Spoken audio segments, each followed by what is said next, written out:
Okay, welcome to episode 68 of the AMT podcast.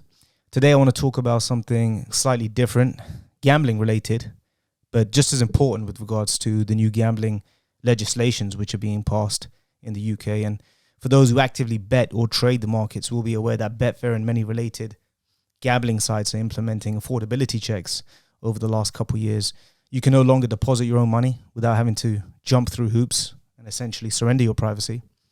Punters are rightfully up in arms about the situation, but, well, for what's a harmless hobby for most, or a full-time income stream for someone like myself, and government's trying to dictate how people spend their disposable income. But this episode, whilst in and of itself is shocking, since the UK has made itself a home for betting, when understood within the broader context of government overreach, misplaced incentives, and the public essentially allowing it to happen, it really comes as no surprise. So we're joined today by a guest who, in my opinion, is the only one who gets it, as far as I've seen anyway.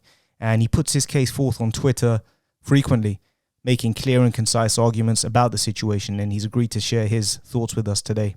So he goes by the name D Company Bookie on Twitter.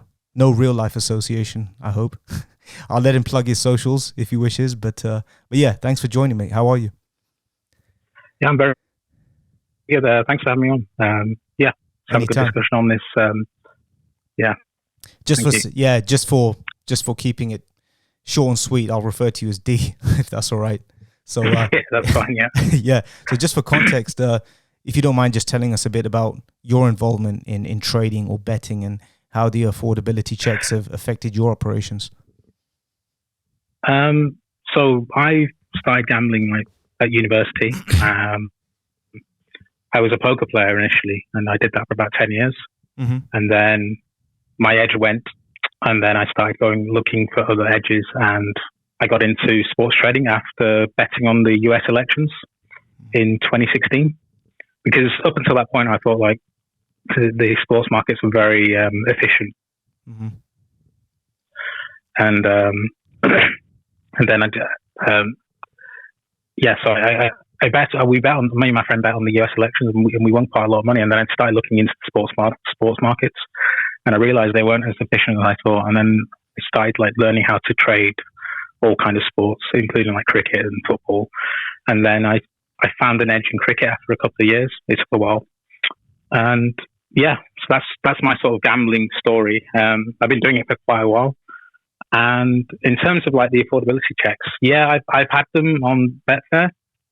Because after you deposit a certain amount, I think it triggers checks. Yeah. And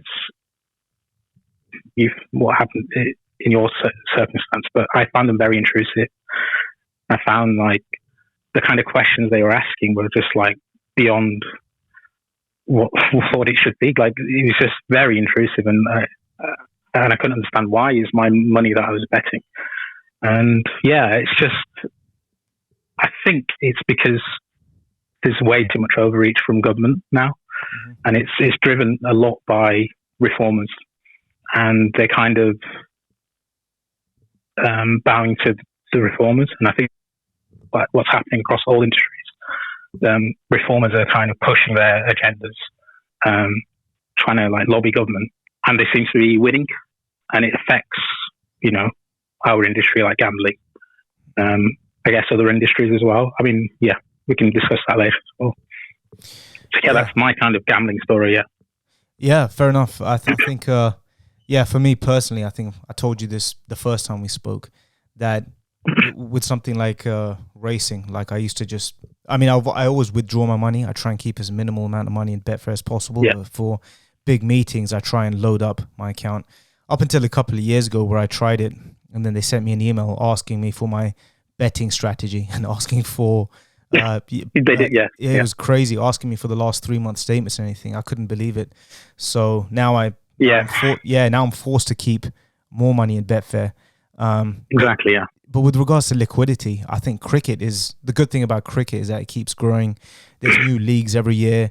It's there's a lot of interest from Asia, and they contribute to the liquidity pool. But with something like Betfair, with something like racing, all the interest is from the UK. It's not very global. I know the US, they bet on racing, but betting there is, it's illegal in most states. And for the countries that Betfair is legal in Europe, like Spain or Bulgaria or Romania, they're not exactly contributing to the liquidity pool. So it's literally gone down from around 500,000 minimum per race to less than 200K. Yeah. So it's down to its bare bones now, whereas cricket is just growing bigger and bigger.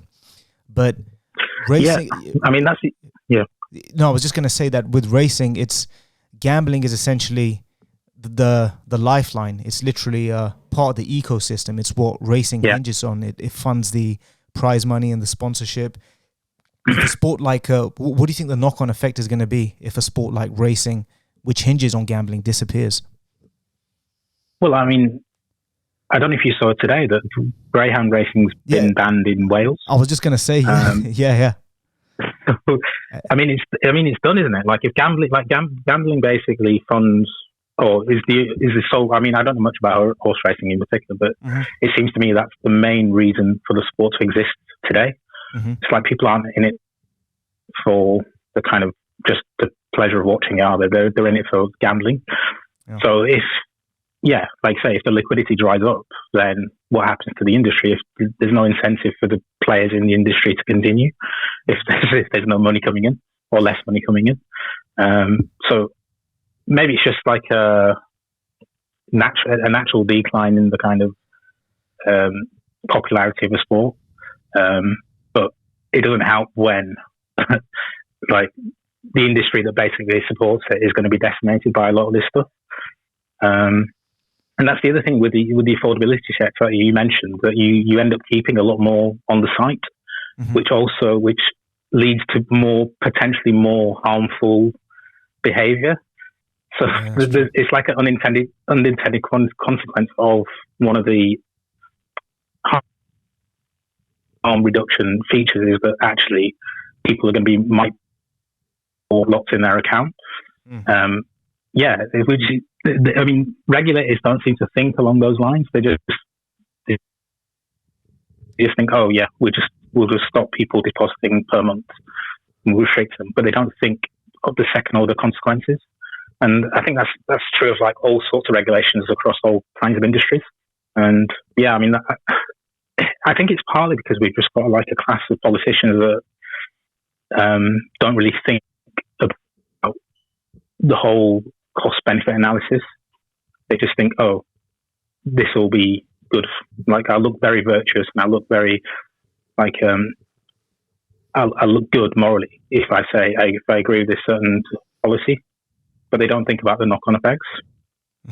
So, yeah, with regards to unintended consequences, I think when you couple that with the fact that technology's improved as well, so people can now bet instantly on their phones. And like you said, when you have more money on Betfair, people are more tempted to bet on online casino games, which seems to have risen. Actually, it's been a big revenue source for companies like Bet365. So I've been scratching my head thinking that all this gambling reform, if it's supposedly reducing people from betting, how have Bet365's profits increased over the last 3 years? And apparently gambling turnover has increased as well because more people are looking at online slot machines and fruit machines and whatnot. So it's getting pretty crazy. But with regards to Wales banning with regards to Wales banning greyhounds, there's no reason now why they can't make that same case to ban it in England as well. And then they'll come for racing. And apparently the gambling economy is worth around £15 billion. I'm not sure how much exactly racing is a part of that, but I assume it's a big chunk. Racing is essentially part of the fabric of British culture. So let's say they do ban it. Will it warrant enough public outcry for government to reconsider, or do they have to come for something like alcohol before people make a stand? Well, I don't know if you remember that story a few months ago where they were talking about like banning smoking in pub gardens. Yeah. And the reaction of like the public was like, "Oh, this is terrible," and this is like we've crossed the line here. Yeah. But 4 years before, the government were legislating on how many people you could have in your own home, and there was such little resistance to it. Yeah, that's true. And I was and like the policies around it, and people are kind of shocked that like they're trying to ban gambling or smoking in public places and all that kind of stuff. Like we've just let it happen after like it's the kind of what's the word is we just let it happen after no one's resisted when they put in policies before because no one thinks about the knock-on consequences of say lockdowns. It changes the culture between the state and the citizen. Once you legislate on like thinks or the people in power think we've got a mandate to do that with other aspects of their life. So yeah, we're managing a virus now, but in 5 years' time they'll be talking about affordability checks and smoking in like public or whatever. And I think that's it's just been a successive kind of like domino effect. And because no one's said anything before, that's why we're in this position where the state just got bigger and bigger and bigger after more legislation and legislation, and no one's resisted. And I don't know what happens, to be honest. Like I would have thought the public would have pushed back against lockdowns, for instance, because that's the biggest assault on like personal liberty, I think, in modern times. Like I just can't recall of anything like that. I mean, certainly since like post-war, and no one said anything. And like, well, I'm not saying no one said anything. No one did anything. There was like very big public support for it at the time, and I think it was something like 93% of the public backed the first lockdown. Yep. And I think 85% of the public backed the third lockdown, according to one poll, according to the YouGov polling. So it's like, yeah, they people want that. And there was loads of like professional gamblers on like Twitter, like going, yeah, it's a good idea. But they couldn't see that could lead to like affordability checks and more government intervention in an industry like gambling. So yeah, I think that's where we're at. I think it's because of successive intervention that we're at this stage, especially in gambling. I know there's a lot of harm obviously associated with it, but the rational kind of cost benefit analysis that is thrown out the window when we've basically said to the government that you know better than me, and we trust your legislation. And generally, legislation tends to be heavy-handed and very kind of we know better. So yeah, I think that's how we've got to this point. Yeah, and to be honest, I don't know how it resolves. Do you have any idea on how you think it could resolve?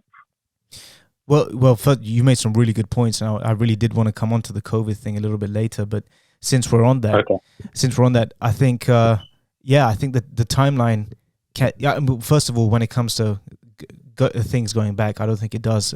No one's ever known government to take power and then give it back. So they've seen how easily people rolled over.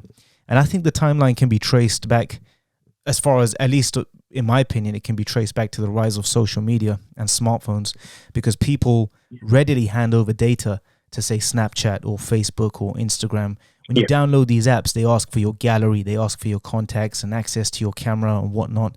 So it's just been a steady progression of things. It's gone from that. Yes. And then if people are willing to give up their personal data just so they can use their app and check upon what their friends are doing, really came as no surprise how many people rolled over for COVID.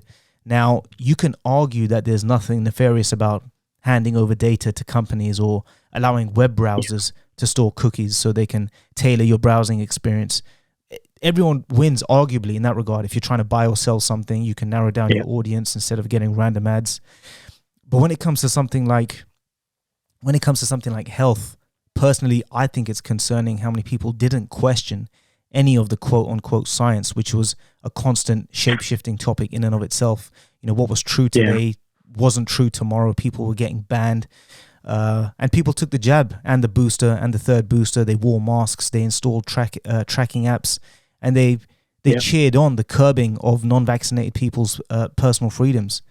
Like you said, many of the people in the trading and gambling circles on Twitter, I saw it too. These were the same people who were literally they're gasping at the fact that government's now pointing the gun at us with regards to affordability checks. But they were the same ones. They were the same ones that cheered on all the lockdowns. So that's kind of my timeline of events. I think it's gone from people handing over the data willingly just to use their phone, people rolling over for the vaccine, people cheering on lockdowns. It's no surprise to me that they're coming after affordability checks now. It's just a case of one thing leading to another. So that's kind of where we're at. With regards to the ethics, do you think it's hypocritical to legalize something like gambling and alcohol, yet at the same time manage how much people use it? I mean, very good question, because like, who decides how much gambling is bad for an individual if they can afford to do it? Yeah, it's a very interesting kind of moral kind of question. It's like, well, I mean, why can't I put like £5,000 down on Mumbai Indians to win? Yeah. Like, I don't understand like why a government or a company could say, oh, that you're betting too much this month, or you deposited too much this month, even though in your mind you can afford it. So it's a very interesting question, because like, no one could define what level of harm is acceptable, because my level of harm for everyone to gamble freely without any restrictions is going to be a lot higher than, say, a reformer's level of harm. They'll think we want less harm. So then surely it should be just down to the individual to decide, because no one's going to agree on the level of harm that is acceptable. Mm-hmm. Whatever that harm is. Yeah, and it just comes down to the question: how much do you trust society to behave rationally? I don't think the government trusts us. You take alcohol, for example. I know some Irish boys who can drink. They can drink 10 pints before they start. On the hard stuff, before they start drinking whiskey, and they're still not pissed. Whereas you take some 19-year-old freshers chick who has a WKD or a Smirnoff Ice and she's smashed.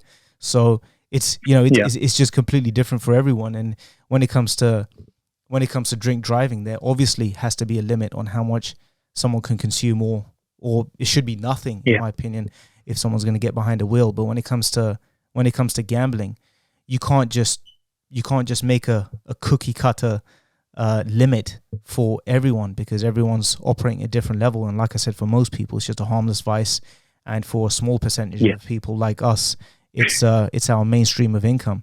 So again, do you think that people can be trusted to decide what's good for themselves, or do we need government to sort of micromanage it?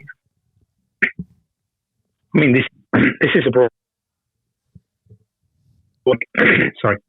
Surely, I mean, this means that this is like, do you want to live in a society where you have personal freedoms and you trust fellow citizens to make the right decision, and you allow them to do that?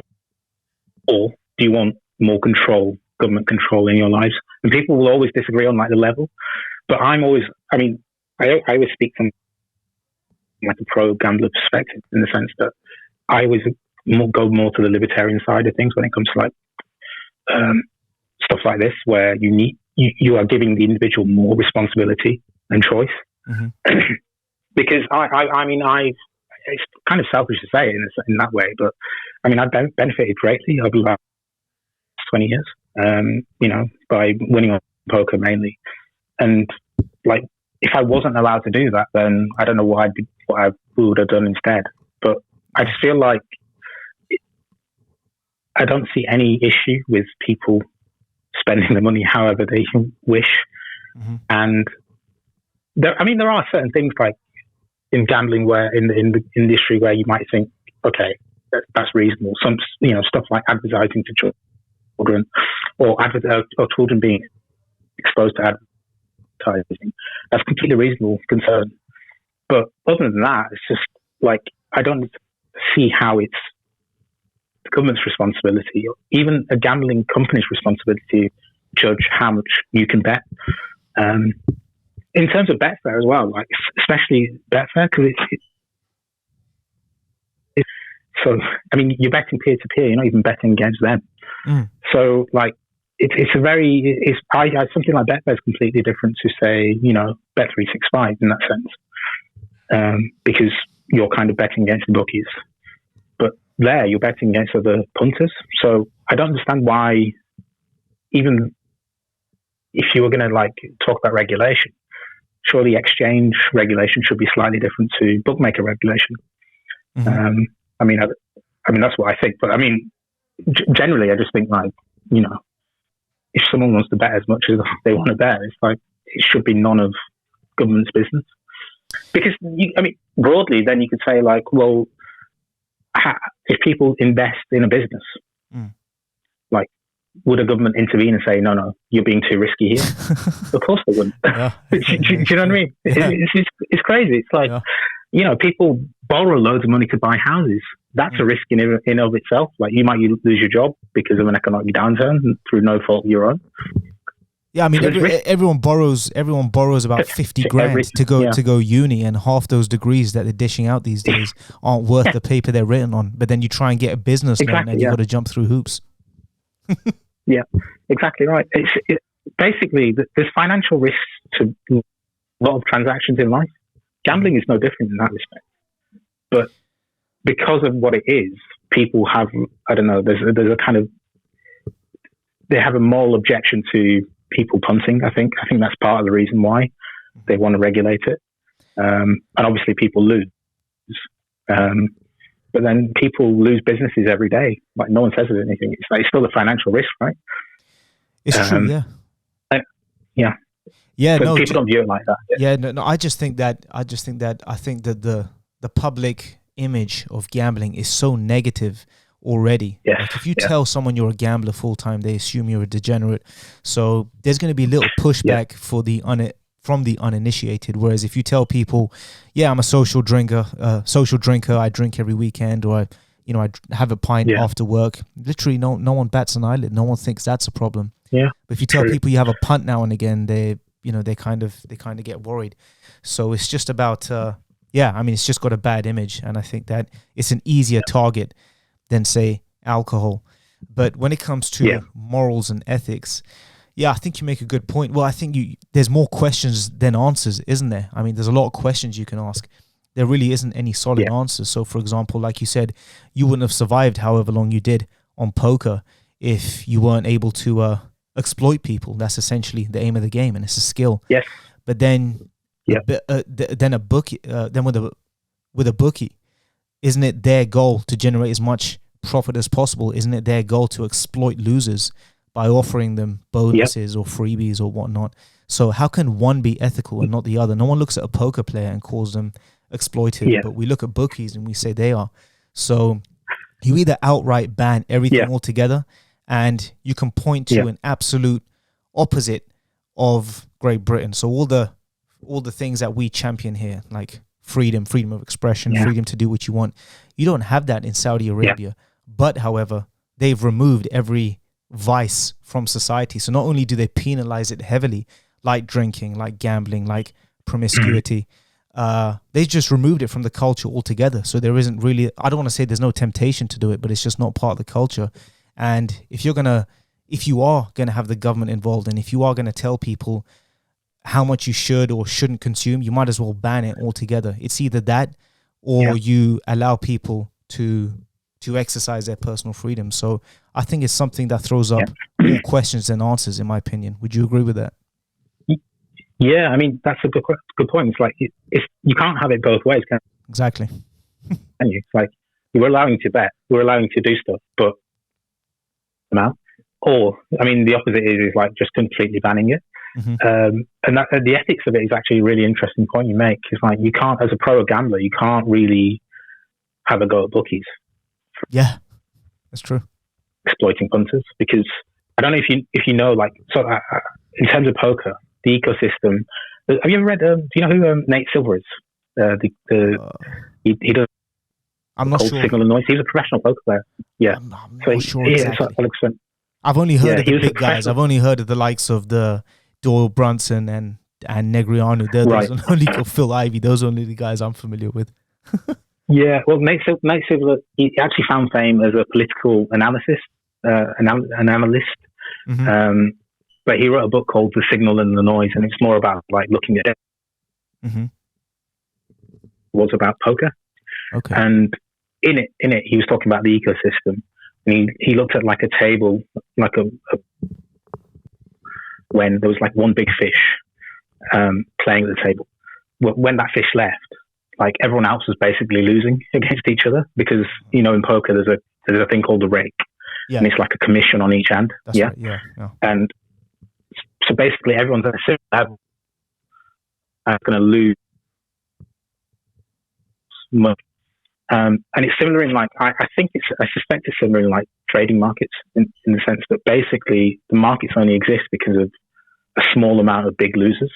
Mm-hmm. And if you take them out of the liquidity pool, then the markets will just be horrendous and no one's going to win. Yeah. So like as pro gamblers, this is what I just can't get my head around is like when people talk about like how terrible, like pro gamblers saying, oh, bookies are terrible and this and that, and they're exploitative. Well, the only reason why you win yeah, exactly. is because you're and that's as a pro player, as a pro poker player, I remember vividly like playing, because I used to play heads up, Mm-hmm. and I used to like, I remember playing a guy from Singapore. Mm-hmm. We started chatting there's a chat thing on my poker, Mm-hmm. and he said, "Oh, what do you think of my game?" And I just told him bluntly, "I don't think you're that good." And then we just had a chat, and we stopped playing poker, and it was like, I kind of like felt sorry for him, and I said, "Oh, you should probably play someone else, I think." And so I didn't end up playing him, knowing full well that I'd beat him, because I had this like moral epiphany at that point, or I feel really bad like exploiting him because he seems like a nice guy. But essentially that's what you're doing, right? And you have to accept first, like I kind of internalized it and said, well, if like they want to gamble, so it isn't my problem that you know, that I'm being exploited. Everyone's agreed Mm-hmm. to be an adult, sit down at the table and bet. Was after that interaction I had with that kid from Singapore, it was like, well, I felt bad for him at the time, but then I just realized, well, hold on, he's decided to sit down, deposit money and gamble. Mm-hmm. Like, at what point is that my responsibility to tell him that no, he shouldn't? Yeah, it's such a fair point. I mean, you're essentially, as a poker player, you're relying on people to pick off. I mean, if everyone was a sharp player at the table, then there's no one to make money from. So you're literally looking for people to pick off, and it's essentially the same as exchange trading, where if there was no mug money, if there was no punter money, there's no one to take money off. So how can you be mad at bookies for taking money off people who are losing? So it's just it's a funny moral dilemma, and it really does force introspection. Really, but when you look at it, it's either something that you absolutely ban outright, but then if you're going to do that, then you have to ban private enterprise, because literally business is absolutely ruthless. You starting a restaurant on the high street is essentially taking business from someone else. You opening a barbershop next to the other barbershop, you're essentially taking food off their table. So literally you might as well just crawl up in a hole and just or just live in a socialist country if that's the case.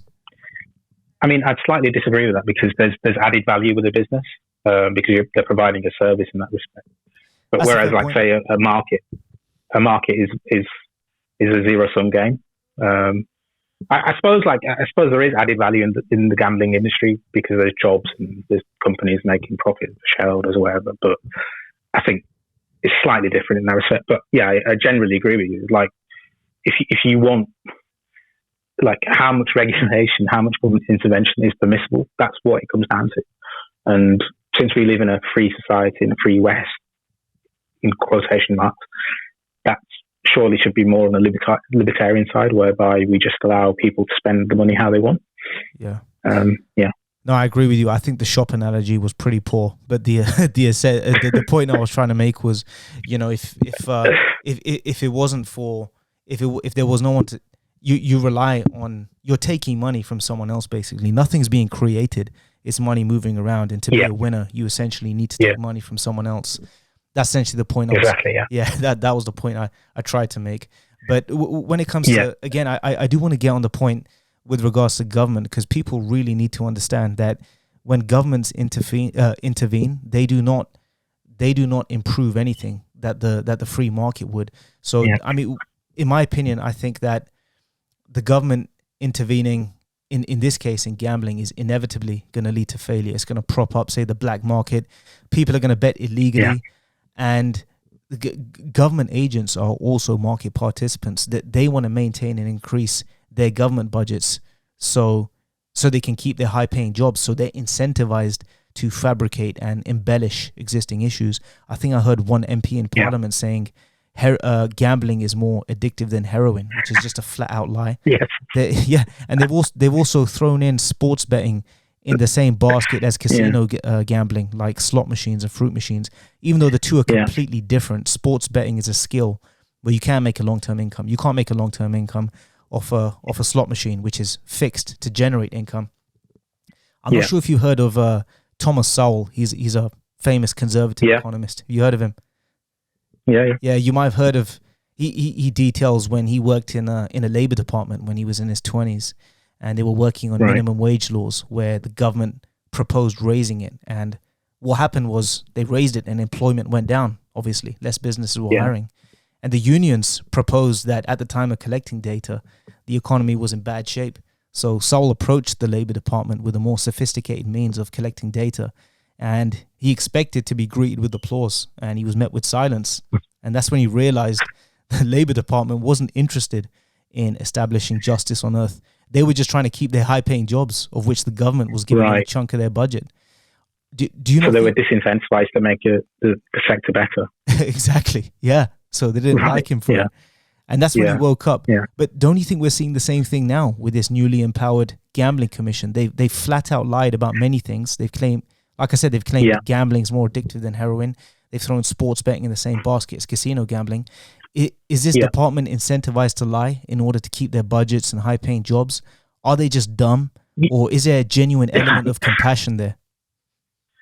I mean, I think it's a mixture of both, because I do find that a lot of people on the left in general, they think they're doing good. But then there's also this kind of insidious aspect of a lot of people that are kind of incentivized to work on this. So like academics who are working on gambling harm, I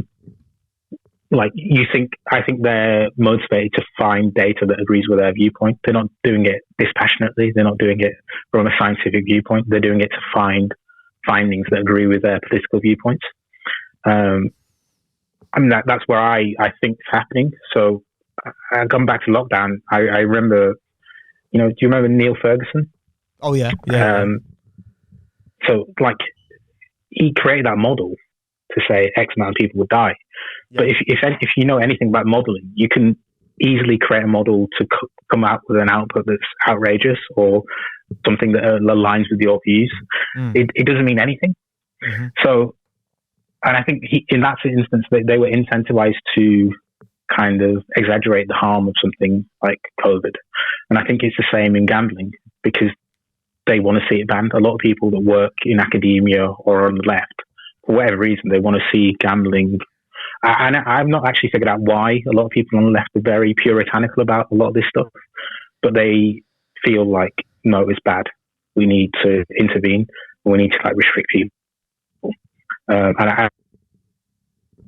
I don't know where that comes from. They see the harm, but they don't look at the other side of it.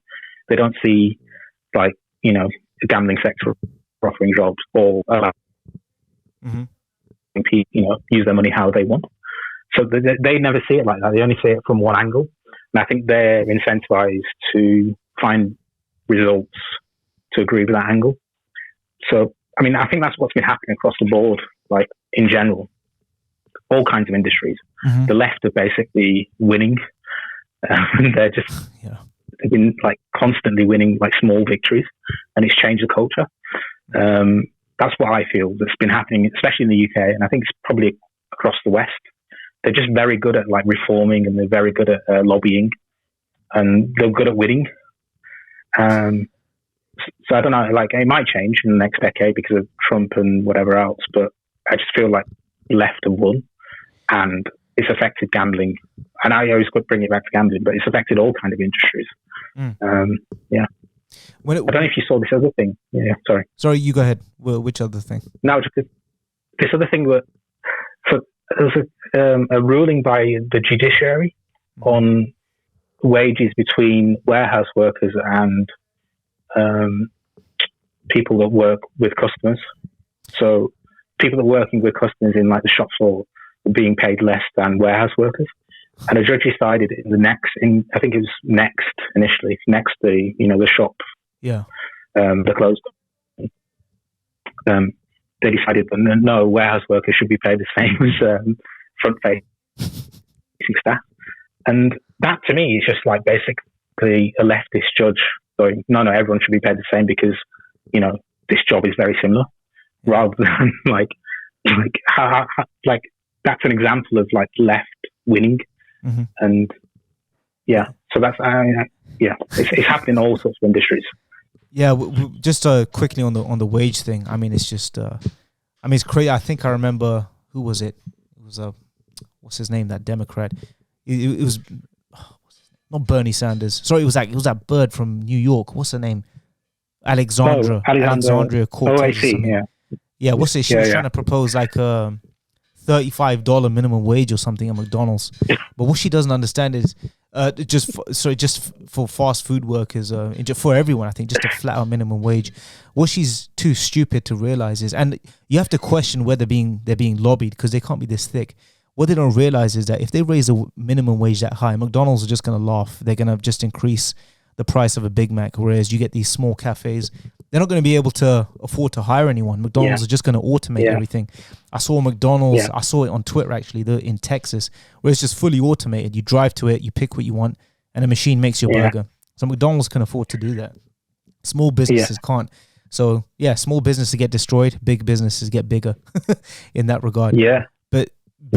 But back to the point about government being genuinely compassionate about trying to establish justice on earth. I think you're right. I think it's a mixture of, there are some people who really want to do good, but they're just misguided, and there are the overwhelming majority of government agents are just trying to keep their high-paying jobs.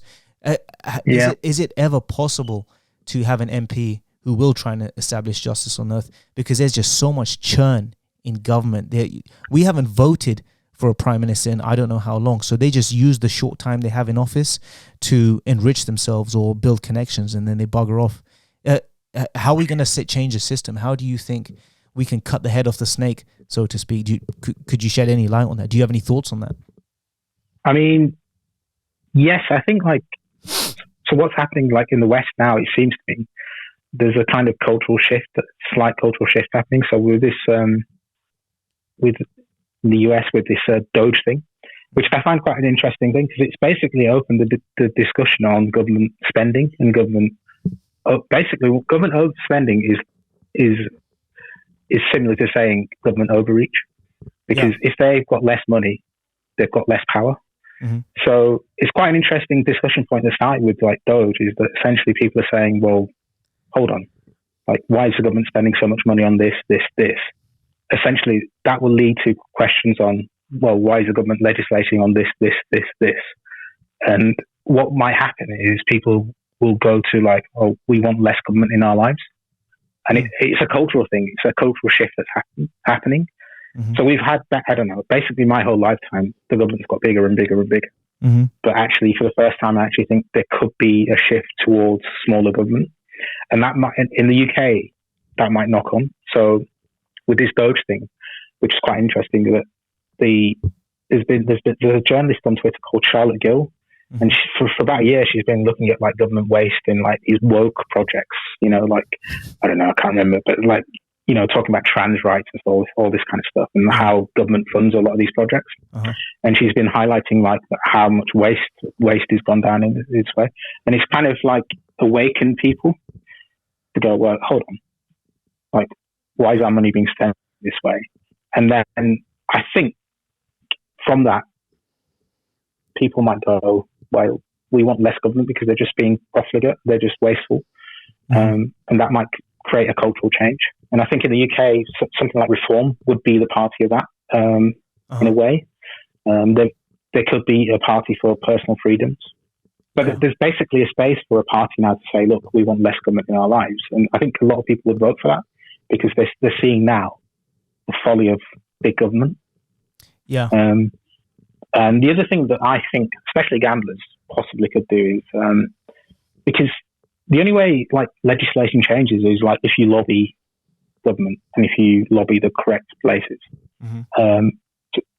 And you can't do it from like an industry's perspective. Like, so like the bookies can't like come together and go, no, we want to do this.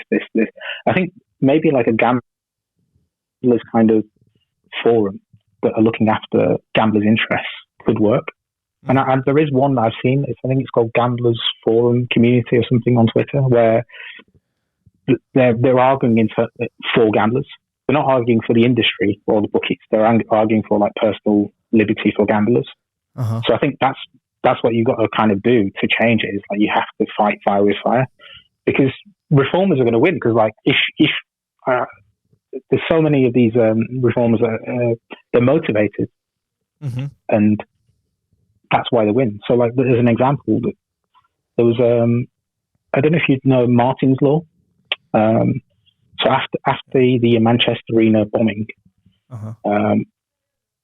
one of the mothers of one of the I think he was a boy, Martin, but he died, and she wanted reform on public venues having tougher measures. So, and she's obviously doing it from a place of like, oh, you know, real virtue, because like obviously her son died in this thing. But so sorry, how did the son die? Hello. So yeah, so it was the terrorism related, but she was lobbying for like stricter kind of security controls around like public venues, and I think it's just passed the law. Yeah, the law has been passed. It's called Martin's Law, and I think the legislation is going to come in soon, where smaller venues will have to have certain security measures, and obviously this costs money for like a smaller venue. So yeah, that's another example of like how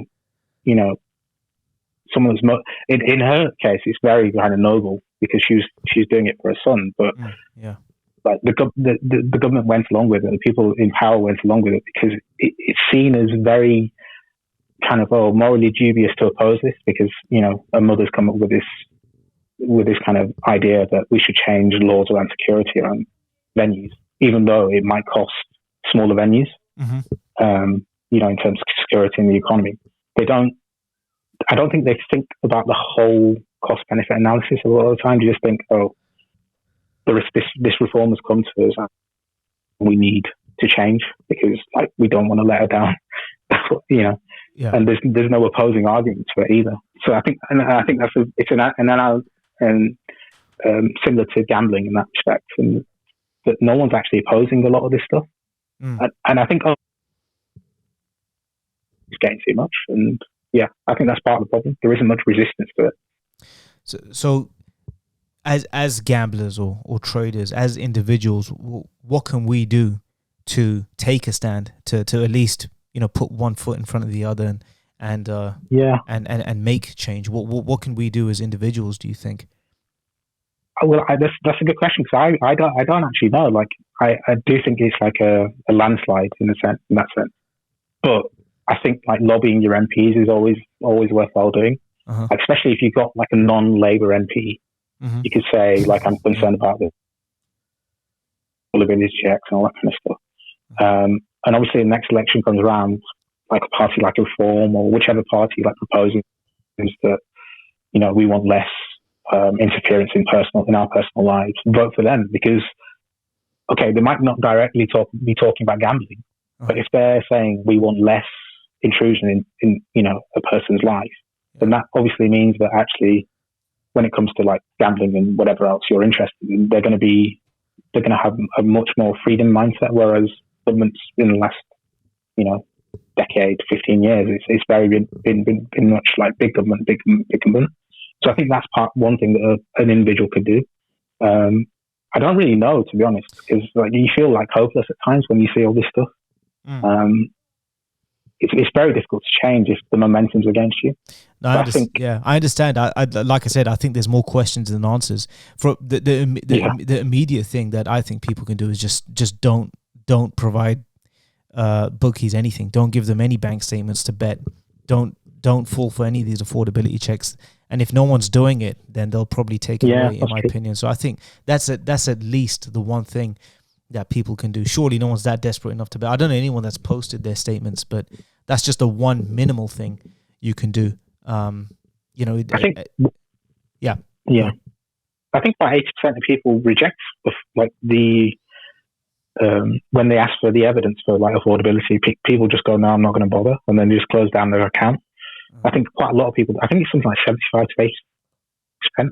It's high. It's high. They just go no. So maybe eventually they'll get the message and go, well, people don't want this. And I mean, revenue is so. I mean, it's debatable, but I've seen some tweets saying that revenue is actually down in terms adjusting for inflation. So maybe when it hits them in the pocket really hard, will then the industry go, wait, hold on, this isn't good for us, because the industry hasn't really opposed a lot of this stuff, and they've just let it happen. This is what I wanted to talk to you about. This is something that I was scratching my head at, because I saw revenues are up. This is I don't know about year on year, but at least in the last 5 years, revenues are up. Right. And some of these the owners of these bookies are actually for gambling reform. So I'm scratching my head thinking, how does that make any sense? And a lot of companies like Bet365 and a few other casinos have sent like apparently £1 million worth of freebies to Labour MPs by way of concert tickets and free bets and things like that. So I really don't understand how that works. If they're lobbying government, or if they're giving these gifts to government, surely they'd be more relaxed with these regulations. So I don't know if you have an opinion on that. It didn't make any sense to me. The two don't go hand in hand. No, it's a very confusing thing. Like I mean, as a punter, it feels like there's way more restrictions.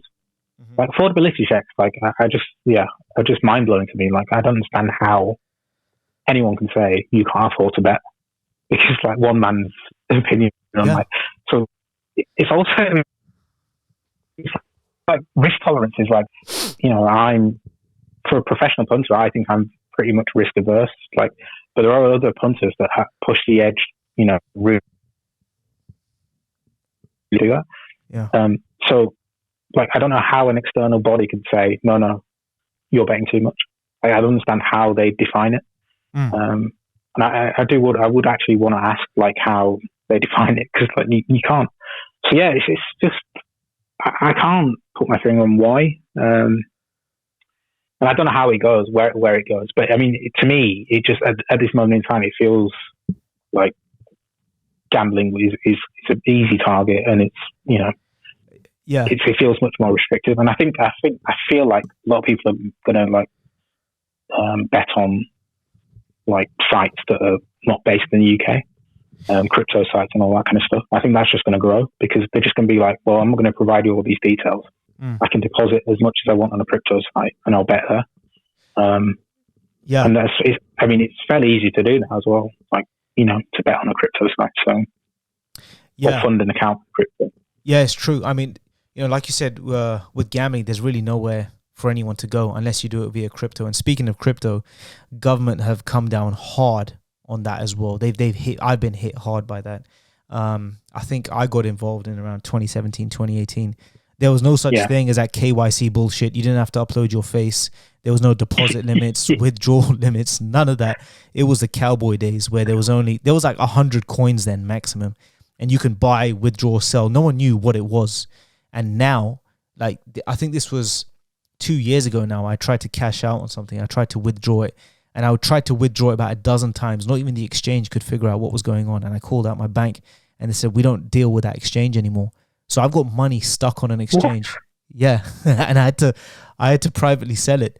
So that's when I realized, look, the doors are shutting on crypto, and the last thing I want is money stuck on an exchange. And that's when I started either privately selling it or storing it in my cupboard via cold storage on one of those USBs. And then Binance, I used to bet on the futures in there. Then they turned around and said, well, in the UK now, you need a professional certificate. You need either a certain net worth, or you need to be a professional to use the futures market. So I thought, sod this. And I know that abroad in other countries now, there's no questions asked. You go somewhere and certain countries in the Middle East, like the UAE, no questions, there's minimal KYC. They want to know who you are. Zero taxes, none of that. You can withdraw, you can deposit as much as you want, and that freedom is pretty much missing here. So, but with regards to gambling, I don't think there is that option. You can't exactly move to the Middle East. You can't. I don't know where you can move to where you have the same access to the markets as you do here. So it's kind of a really sticky spot to be in. But yeah, there has to be some pushback. And with regards to that, I want to be optimistic. Like you said, there is this gambling forum community, but to be honest with you, we're both in agreement on this. Most people cheered on lockdowns and these invasive checks, and people just can't connect the dots. They can't see that if you're all for that, then they're going to point the gun in this direction, and they're going to go all out when it comes to overreach and restrictions too. So you can't have it both ways. You're either libertarian, you want minimal government, but you can't pick and choose. You can't ask the government to force people to lock down and quarantine and throw them in prison or ban them if they disagree with you, yet want gambling freedom. So I think that, with regards to government intervention, with regards to the morals surrounding what's right and what's wrong, there's more questions than answers. But fundamentally speaking, you got to pick a side, and you got to be at least consistent with what you believe in. Yes. That's what I think. What really annoys me about gamblers in general is, like, you always see it when money there, I took or whatever. So they're kind of implicitly saying it, like, oh, the opponent in the exchange is a mug because I won, a lot of money. Yeah. And like, it always makes me laugh. Like, how can someone like that have a moral position on, like, bookies exploiting punters? It just never tallies with me. Do you know what I mean? Like, it's just so bizarre to me. Like, you can't, if you're that opposed to, like, bookies being terrible and exploiting, like, vulnerable people, then you shouldn't gamble in the first place. Like, you're contributing to the problem. They can't connect the dots. It's as simple as that. They don't understand how you can be on one side and then take a opposite. They don't see their own hypocrisy, essentially. It's hypocrisy. That's the word. They should be called out. But then when you call them out, they get defensive. I made that mistake of doing it once to someone. Then I thought, you know what? That's not what I use Twitter for. I know there's people do it for that, but that's just not what I do it for. So, I agree with that. Yeah. But look, I welcome anyone to have a discussion on there, and I know that me and you are in agreement with, pretty much everything. But I do welcome people that do listen to this. If you do disagree, then send me a message. That's part of the reason. Sorry, but part of the reason why I wanted to have this discussion was, like, people to think slightly differently about what they're doing. Mm-hmm. So you can't. We've said it a few times, but you just can't say that X is bad, but it's okay if I do it, and Y is okay if I do it. So no, you got exactly. You can't have it both ways. You got to be consistent. Yeah. And like, if someone said, and I have way more respect for someone if they said, no, I think gambling's bad, I think it should be banned, rather than someone saying, I think it's okay, but we should restrict certain punters because they're being, like, harmful to themselves. Like, well, who decides that? It's a more logical, consistent position to say no, everything should be banned. And I respect people. I have more respect for people that just say it, like, they're just outright and say, no, I don't like it. It's bad for society. Yeah, it's fine. I can accept that position, but I can't accept, like, people saying, well, I want to gamble, but bookies are terrible, and, like, there's too much harm in the industry, but I still want to gamble. Like, well, you can't, you can't have it all. Like, you have to accept that what you do has harm. No, I'm 100%. That's what they can't get there. I'm 100% in agreement with you on that. If someone is consistent with their moral compass, then we can disagree, but at least I have that respect for you standing on what you believe in. So that's why these conversations are important, and I'm willing to. And I listen to people that I disagree with all the time, and I'm willing to converse with people who don't agree with me. But it essentially, it's important to be clear about your thought process and about your actions. And it just feels like the COVID episode really highlighted how screwed up people's moral compasses are. Oh my God, yeah. And now they're so surprised about the government coming for gambling, whereas you can look at the timeline of events of how things have unfolded, and it's really no surprise things have gotten here. Yeah, I mean, I don't think it was any surprise, because I looked at when the gambling review was announced. I know it was like years in the pipeline before, but it was announced in December 2020. So about 6 months after lockdown started, 9 months after lockdown started. So to me, that's no surprise, because it's like kick-started people into action, say, oh, no, actually we should start legislating more on gambling. Because up until that point, it was being discussed and nothing was happening from my understanding. But I think it just got accelerated under COVID, and like people got more motivated to do it. Because I don't think that's a coincidence, in the sense that the gambling review was announced, 9 months after we'd locked down the country. I don't think that's, like it just signifies to the government, actually, no, we should be, interfering in people's lives more. That's what the public want. Yeah, I think that's what it is. I think that's what it boils down to. Yeah, I mean, yeah. And we've given them a mandate, essentially. That's it. Yeah, they tested the waters. They tried locking people down. It worked. The social distancing nonsense, the masks, the vaccines, the boosters. So it's after that they realized we can just make a full-on assault on people's liberty. They're just going to roll over. So and here we are. Surprise. But then that's the other thing. Like it's partly top down, but I think it's partly ground up as well. So I think a lot of people want this in their lives. They want a lot of the government to tell them what to do. I think that's a lot of it is that. And I think that's where we're at in the West. And like I said, there is a pushback now happening in America, and that might translate into other Western countries in Europe, whatever.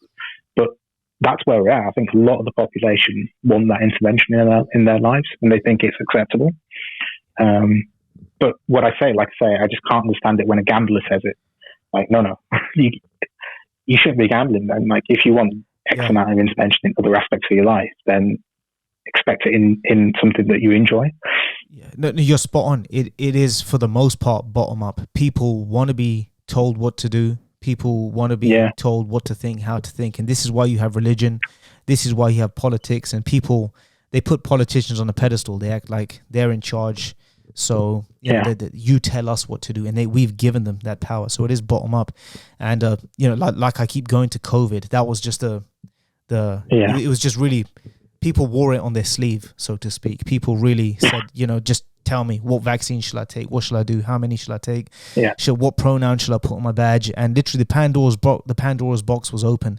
After that, the good thing about America and the reason why there's been a bottom down change over there is because at least they have it on paper with their amendments for freedom of speech, gun rights.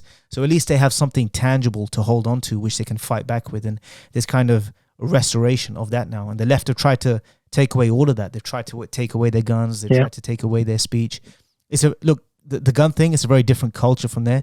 I'm not for guns in the UK, but I am for it over there. You're going to have police and military armed to the teeth, and you take away civilians' guns, then it's scary. But without going off tangent, they have something to fight for on paper, which they kind of brainwashed from a young age. It's imbibed in them. Whereas here, no one really stands for anything. It's kind of a free for all. And like you said, it's always bottom down. And you know what comes to mind immediately is that quote. And you might have heard of this guy. He's that Indian mystic. He passed away a while ago. His name is Osho, and he said, government is by the people, for the people, but the people are retarded. So the government is by the retarded, for the retarded. And literally today's times, it couldn't be a more fitting quote for today, for 2025. I didn't know he passed away. Yeah, so that is one of the funniest videos on. The listeners should actually find that YouTube clip, because his delivery is just perfect. I'll put it in the bio here, because it's slow and he's deliberate with the way he kind of builds it up and then he drops it. It's hilarious. People should listen to that. I'll drop the link in the bio. But I think we'll wrap this up here. I think we've raised some really good points. Like I said, with regards to ethics, morals, and the motivations behind government. It's such a faceted issue. It's not a black and white. It's not a black or white thing, and most people are just not in agreement with with regards to personal freedoms and exercising morality and freedom of choice. So it's definitely something that needs to be spoken of, and some middle ground has to be found, because the government are just going to keep going harder when it comes to overreach and restricting people's freedoms. And if you don't take a stand now, if you don't take a stand for anything, then you'll fall for everything that they throw our way. So conversations like this are important. You should definitely get back on the pod in the future as well. Obviously, we'll stay in touch, but I think this was a really good episode. Yeah, I hope. Yeah, I mean, I hope listeners like get a different perspective on things. So, because this kind of topic isn't like the morality and ethics of gambling aren't really discussed properly, especially in the trading and gambling community. So I hope people gain value from this kind of conversation. They think differently. Yeah, it was a really good discussion. Oh yeah, hope to do it again sometime. No, absolutely, we will do. Thanks. Honestly, thanks for your time. Thanks for joining. Thanks for giving your insights. No worries. And guys, you should give him a follow. That's if you want people to follow you on Twitter. I can plug it in the bio, but leave your comments. Sure. Yeah, people, leave your comments in the section below. I'll respond to everyone. Like, share, subscribe, and I'll see you guys in the next episode.